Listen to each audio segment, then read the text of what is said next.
Hello bachcho, let's see this question. This question says three small bodies with the mass ratio 3:4:5. The mass of the lightest body is m.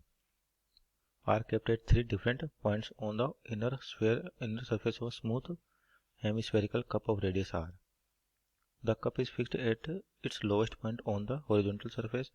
At a certain instant, the bodies are released. Determine the maximum amount of heat Q that can be liberated in such a system. At what initial arrangement of the bodies will the amount of liberated heat be maximum? अब assume that collisions are perfect inelastic. तो इसके लिए देखिए अपन क्या लिख सकते हैं कि की कॉन्सेप्ट की बात करें कि आपका की कॉन्सेप्ट क्या होगा। तो यहाँ पे जो की कॉन्सेप्ट है बेसिकली एनर्जी कंजर्वेशन पे बेस्ड है। आपके पास एनर्जी कंजर्वेशन की आपके पास एक एनर्जी क्या हो रही है दूसरी एनर्जी में कन्वर्ट हो रही है। तो यहाँ पर जैसे बात करें कि आपको सिस्टम दे रखा है तो एक हेमिस्फेरिकल कप है इस प्रकार से और एक बॉटम पे क्या फिक्स है आपके पास ये यहाँ पर क्या फिक्स है आपके पास और इसकी रेडियस कितनी दे रखी है आपको स्मॉल आर दे रखी है। तो देखिए यहाँ पे तीन बॉडीज है आपके पास रेशो दे रखा है मास का 3:4:5 और स्मॉलेस्ट बॉडी है जिसका मास कितना m है। तो अपने को ये आपके पास बॉटम पे फिक्स है इसे और अपने को बताना maximum amount of Q heat यानी कि हीट की वैल्यू बतानी। तो सबसे ज़्यादा मैक्सिमम अमाउंट कब होगा कि अगर अपने पास जो एनर्जी है शुरुआत में वो मासेस के पास ज़्यादा क्योंकि वही एनर्जी किस में कन्वर्ट करोगी दूसरी एनर्जी में। तो उस पर आपके मास जो टॉप मोस्ट पॉइंट पे ही है कहीं भी किसी पोजिशन पे। तो मान लीजिए जब से लाइटेस्ट मास है यानी कि इसको m1 कहें तो m1 की वैल्यू आपके पास m है और इसको m2 कहें और इसको m3। तो आपके पास मास का रेशो दे रखा है तो m1 को अपन ने m मान लिया तो m2 की वैल्यू कितनी हो जाएगी आपके पास जो रेशो दे रखा है वहाँ से निकाल सकते हैं। इसको अपन ने 3 को क्या मान लिया 1 मान लिया तो यानी कि 4/3 और 5/3। तो m2 का मास हो जाएगा 4/3m और m3 की वैल्यू हो जाएगी आपके पास 5/3m। ये हो गया आपके पास क्या मासेस तीनों के। अब देखिए कि यहाँ पर जब ये रिलीज होंगे तो क्या होगा नीचे की ओर आएंगे और मैक्सिमम अमाउंट ऑफ हीट चाहिए तो यानी कि अपन कहेंगे तीनों कहाँ पे टकराते हैं बॉटम पे टकराते हैं इस वाले पॉइंट पर। तो देखिए जैसे रिलीज होंगे तो तीनों क्या होंगे बॉटम पे कोलाइड करेंगे आपके पास।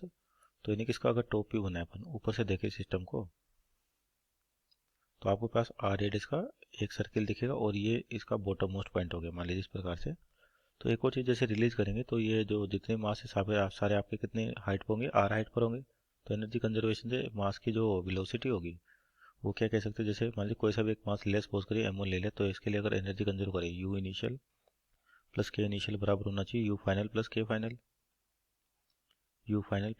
k final. तो आपके पास u इनिशियल अगर मान लीजिए ग्राउंड पे अपन पोटेंशियल एनर्जी का रेफरेंस मान लेते तो यहाँ पर पोटेंशियल एनर्जी 0 मान लिया अपन ने। तो इनिशियल पोटेंशियल एनर्जी mgh तो mgh की जगह h कितना r है आपके पास रेडियस और k इनिशियल रिलीज कर रहे हैं अपने पास और u फाइनल जो आपके पास यहाँ पर होगी बॉटम पे पहुंच गया तो पोटेंशियल एनर्जी 0 होगी और काइनेटिक एनर्जी मान लीजिए इसकी वेलोसिटी कितनी है v है तो हाफ mv²। तो v की वैल्यू होगी √2gr। तो तीनों बॉल की देखी जाए तीनों मासेस की देखी जाए जब वो यहाँ पे बॉटम पे पहुंचेंगे तो आपके पास जो वेलोसिटी का मैग्नीट्यूड है तीनों का सेम रहेगा क्योंकि तीनों क्या करिए एच हेट रिलीज हो रही है। अब अपने को maximum kinetic energy maximum energy चाहिए हीट। तो यहाँ पर जो पोटेंशियल एनर्जी है उसके बाद ही क्या हो रहा है यहाँ पर कोलाइड कर रहे हैं और कौन सा कोलिजन है परफेक्ट इनलास्टिक है। तो अगर अपने को मैक्सिमम से मैक्सिमम चाहिए तो यानी कि अगर मान लीजिए तीनों बॉल्स जब कोलाइड करती हैं तो तीनों का जो आपके पास है कि वेलोसिटी 0 हो जानी चाहिए। क्या हो जानी चाहिए 0 इसका मतलब जितनी भी काइनेटिक एनर्जी होगी आपके पास वो किस में फ्रिक्शन में कन्वर्ट होगी हीट एनर्जी आपको दे देगी। तो यहाँ पर देखिए किस तरह से पॉसिबल हो सकता है केस आपके पास कि अपने को मैक्सिमम चाहिए ये आपका टॉप व्यू यहाँ पर और ये सेंटर हो गया। और मैक्सिमम के लिए आपके पास देखिए कौन सी वैल्यू कहाँ पर रखे जाए यानी कि मासेस कैसे रखे जाएँ। तो सबसे छोटा मास है m उसके बाद 4/3m और 5/3m।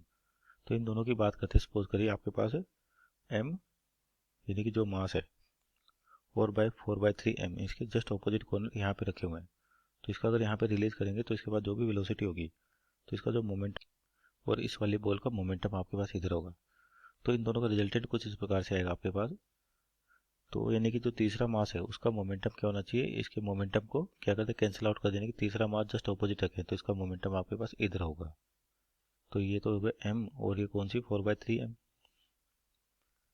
और ये 5/3m। तो ध्यान रखिए पोजीशन अपन ने कैसे सेट की है कि जैसे कि आपके पास मैक्सिमम एनर्जी चाहिए तो यानी कि यहाँ पे जो भी एनर्जी होगी काइनेटिक एनर्जी वो पूरी की पूरी किस में कन्वर्ट होनी चाहिए आपके पास जो आपके पास हीट एनर्जी उसमें कन्वर्ट हो जानी चाहिए। तो यानी कि इन दोनों का रिजल्टेंट निकाले तो इधर आएगा तो यानी कि 5/3m आपका यहाँ रखे तो इसका मोमेंटम इधर हो जाएगा। तो अभी यहाँ पर देखिए, अब जो फाइनल काइनेटिक एनर्जी क्या करेगी कि अपने जीरो होनी चाहिए। तो उससे क्या होगा, जो पोटेंशियल एनर्जी है पूरी की पूरी वो किस में कन्वर्ट हो जाएगी आपके पास, हीट एनर्जी में। तो यहाँ पर देखिए इक्वेशन लिख सकते हैं एनर्जी कंजर्वेशन से, जो इनिशियल पोटेंशियल एनर्जी सभी मासेस की, तो सारे कितनी दूरी पर है, आर दूरी पे, एम जी आर प्लस आपके पास 4/3 M G R, 4/3 M G R plus 5/3 M G R, M G R. तो देखिए यहाँ पर इसका एलसीएम लेके सोल्व करें तो आपके पास एलसीएम आएगा 3। तो ये हो जाएगा आपका 3 एम जी आर, और ये हो जाएगा आपके पास 4 है इसे, और ये 5 और एम जी आर। तो ये जगह आपके पास 3 + 4 7, 7 + 5 12, यानी कि 12 डिवाइड बाई 3, तो 4 एम जी आर। तो यानी कि जो क्यू वैल्यू हो जाएगी मैक्सिमम, वो हो जाएगी आपके पास 4 एम जी आर, यानी कि इतनी हीट जनरेट होगी। तो ध्यान रखिए यहाँ पे थोड़ा सा अरेंजमेंट का, कि आपके पास क्या होता है, एनर्जी मैक्सिमम चाहिए, तो यानी कि एनर्जी मैक्सिमम कब होगी, जब अपने पास इनिशियल में एनर्जी मैक्सिमम हो। तो यानी कि तीनों मासेस मान लिया आपके पास टॉप कॉर्नर पे रखे हुए हैं, और जैसे क्या होता है रिलीज करेंगे नीचे की ओर आएंगे, बॉटम पे टकराएंगे। और ध्यान रखिए अगर मैक्सिमम एनर्जी की बात हो रही है तो तीनों एक साथ टकरानी चाहिए, यानी कि तीनों का जो टाइम ऑफ कोलिजन है वो सेम होना चाहिए, दोनों तीनों सेम टाइम पर यहाँ पर सेंटर पे मीट करनी चाहिए। तो यहाँ पर अपन इनके देखे बात, ये मास एम हो गया, 4/3 एम हो गया, तो इन दोनों का जो मोमेंटम है, यानी कि वो इधर आएगा नेट मोमेंटम। तो अपने को जो फाइनल वेलोसिटीज है क्या क्या करनी है, जीरो करनी है। फाइनल मोमेंटम क्या करना है, जीरो, क्योंकि फाइनल मोमेंटम जीरो हो जाएगा तो फाइनल काइनेटिक एनर्जी भी क्या हो जाएगी आपका, जीरो हो जाएगी। तो जैसे मास एम और बाई 4/3 एम, इन दोनों का रिजल्टेंट है आपके पास इस डायरेक्शन में, तो इसके जस्ट अपोजिट अपन ने क्या कहते हैं 5/3 एम रख दिया।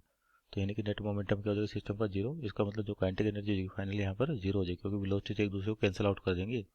तो जो एनर्जी होगी आपकी पोटेंशियल, वो किस में कन्वर्ट हो जाएगी, हीट में कन्वर्ट हो जाएगी। So our final answer is 4 mg r। Hope you understood well, best of luck.